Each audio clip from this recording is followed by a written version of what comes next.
Assalamualaikum warahmatullahi wabarakatuh. Anak-anak yang saya banggakan, sampai ketemu lagi dalam pembelajaran daring IPS kelas 8 semester ganjil pada bab yang sama, bab 1, yaitu interaksi keuangan dalam kehidupan di negara-negara ASEAN. Tetap dengan Pak Heru, yaitu interaksi antar negara ASEAN.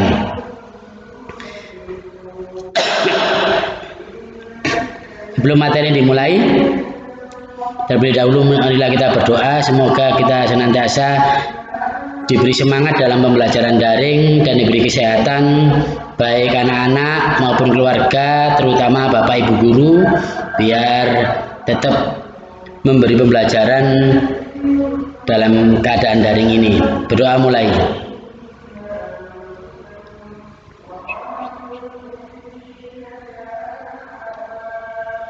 Selesai.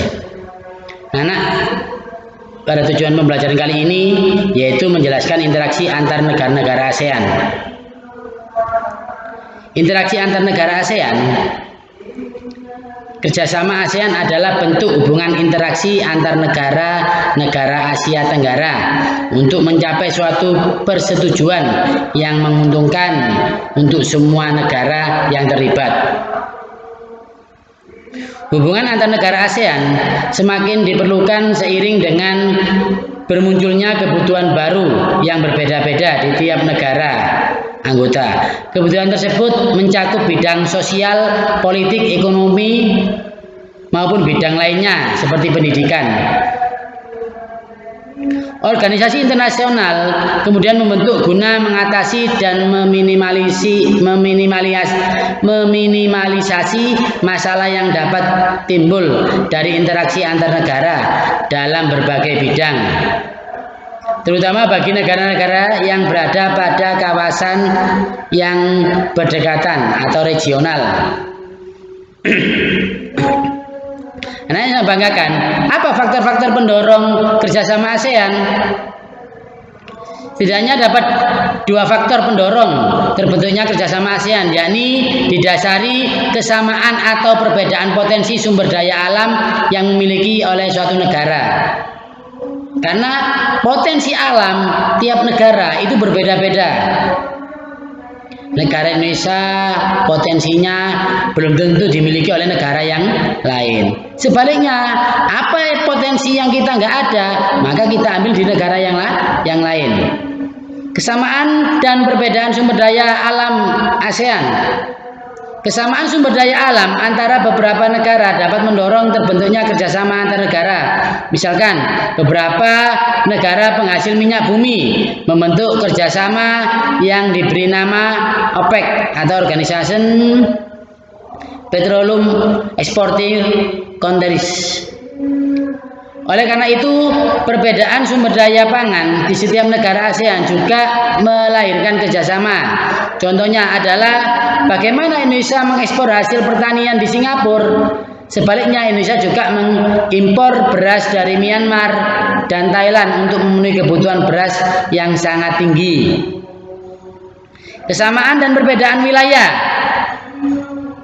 Karena kesamaan letak geografis, beberapa negara di suatu kawasan pada umumnya mengadakan kerjasama untuk menjaga stabilitas dan keamanan negara. Contohnya, negara-negara yang terletak di wilayah Asia Tenggara membentuk kerjasama melalui organisasi ASEAN.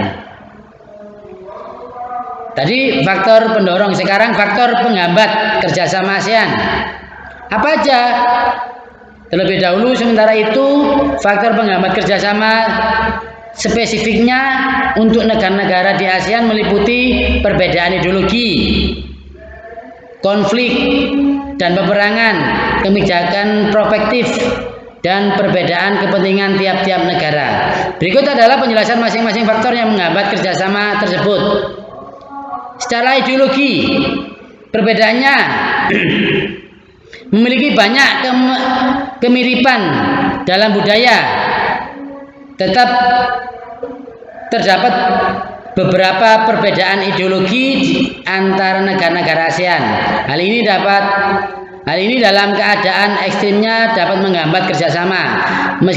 Meskipun begitu, sejauh ini faktanya hampir tidak ada negara ASEAN yang menutup diri dari kerjasama antar negara ASEAN.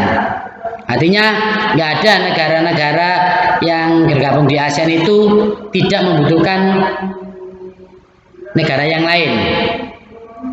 Konflik dan peperangan. Kondisi konflik dan peperangan yang terjadi dalam negeri maupun dalam antar negara akan mengganggu stabilitas negara sehingga akan menghambat kerjasama. Misalnya, Myanmar kali ini sedang mengalami pergolakan dalam negerinya. Militernya melakukan kudeta terhadap pemerintahan terpilih yang ditunjuk oleh rakyat secara demokratis.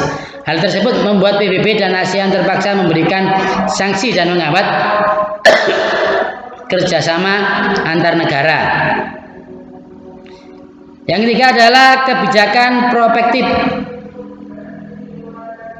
Suatu negara dapat menerapkan kebijakannya yang bertujuan melindungi kepentingan dalam negeri dan meningkatkan daya saing. Misalnya, tidak menerima impor hasil pertanian karena dapat mempengaruhi kondisi pendapatan hasil pertanian di dalam negerinya. Dampak kebijakan ini berpotensi mempengaruhi hubungan antar negara sehingga menghambat kerjasama yang harmonis. Suatu negara akan mempertimbangkan dengan matang mengenai hal ini, misalnya membuat proporsi seimbang antar angka impor maupun ekspornya dan produksi sendiri. Contohnya, kita memang seharusnya tidak ketergantungan mengimpor beras. Oleh karena itu, selain harus lebih gencar memproduksi beras sendiri, Indonesia juga harus memberikan komoditas ekspor yang lebih kuat pada negara langganan impornya. Artinya, Indonesia bagaimana caranya harus lebih besar penghasil berasnya. Kenapa kita selama ini mengimpor? Karena memang kita penduduknya sangat banyak. Jadi kita impor dari negara yang lain. Yang terakhir yaitu perbedaan kepentingan tiap-tiap negara. Kerjasama dibutuhkan bagi perkembangan dan masa depan negara di dunia. Akan tetapi dalam kerjasama antar negara, tiap-tiap negara memiliki kepentingan yang berbeda. Beberapa ini dapat menghambat kerjasama yang harmonis. Bentuk-bentuk kerjasama, interaksi dan kerjasama antar negara ASEAN semakin berkembang seiring dan munculnya berbagai kebutuhan setiap negara anggota. Setiap kebutuhan ini akan melahirkan kerjasama dalam bentuk sosial, budaya, politik, pendidikan, ekonomi, atau bidang-bidang lainnya. Berikut bentuk-bentuk kerjasama.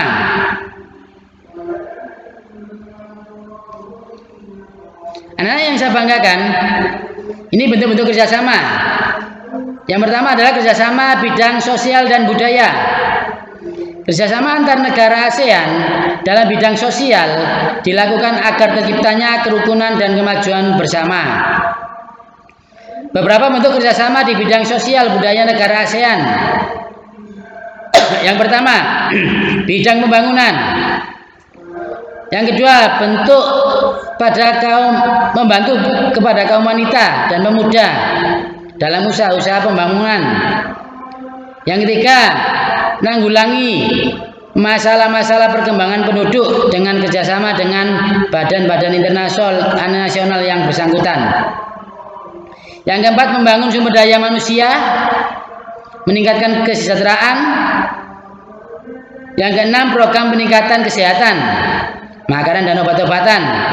Yang ketujuh, pertukaran budaya dan seni. Yang delapan, penyelenggaraan pesta olahraga 2 tahun sekali, yaitu SEA Games. Bentuk kerjasama dalam bidang politik dan keamanan. Kerjasama antar negara anggota ASEAN dalam bidang sosial dilakukan agar tercipta kerukunan dan kemajuan bersama. Semua itu adalah untuk kerukunan kerjasama ini. Dalam bentuk bidang ini negara-negara ASEAN menyepakati adanya job fund, traktat persahabatan dan kerjasama di kawasan bebas senjata nuklir di Asia Tenggara.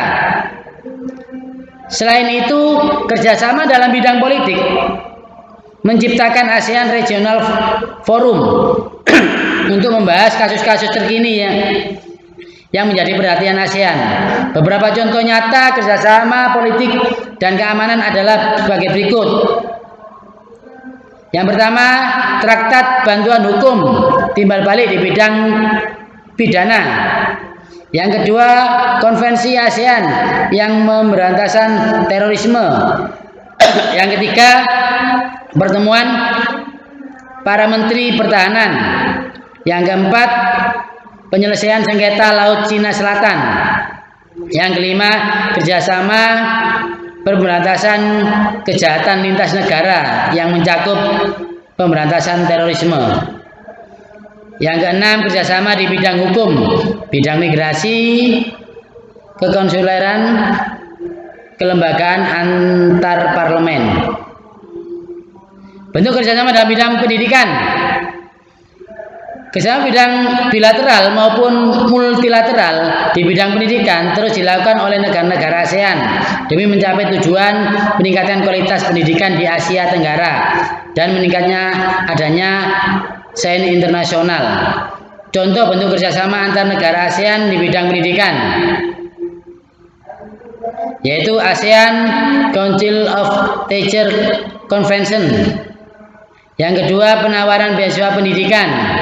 Yang ketiga, negara-negara ASEAN memanfaatkan beasiswa untuk belajar di berbagai universitas di negara-negara ASEAN.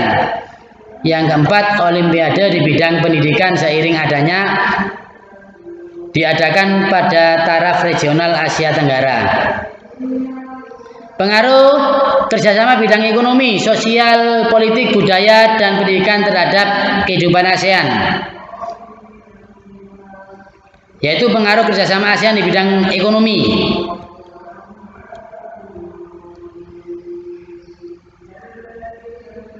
Kesepakatan tersebut dilakukan agar daya saing ASEAN meningkatkan dan dapat menyaingi Tiongkok dan India untuk menarik investasi asing.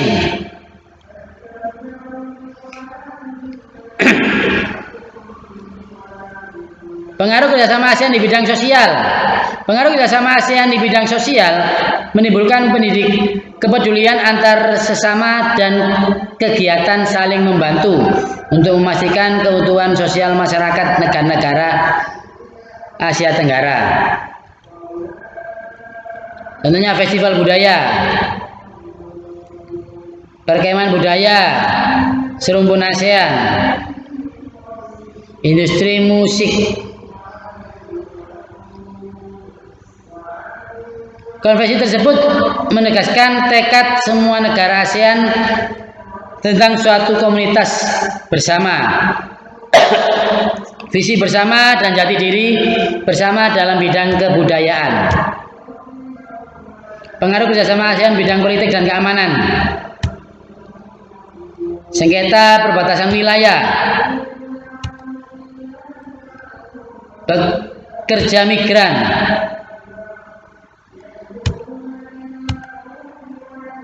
dampak positif kerjasama ASEAN di bidang politik.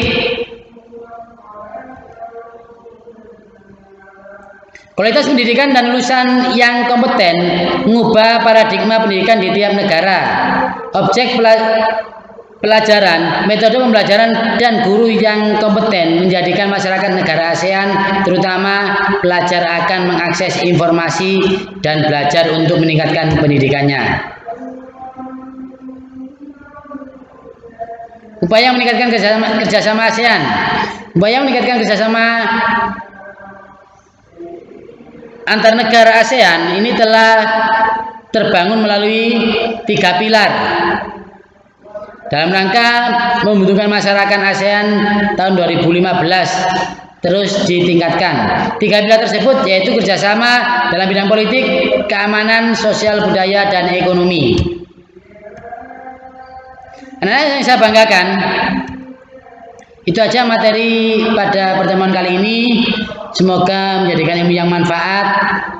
Anak-anak kalau kurang paham bisa lihat bukunya atau ditanyakan langsung ke Japri Pak Heru. Terima kasih. Assalamualaikum warahmatullahi wabarakatuh.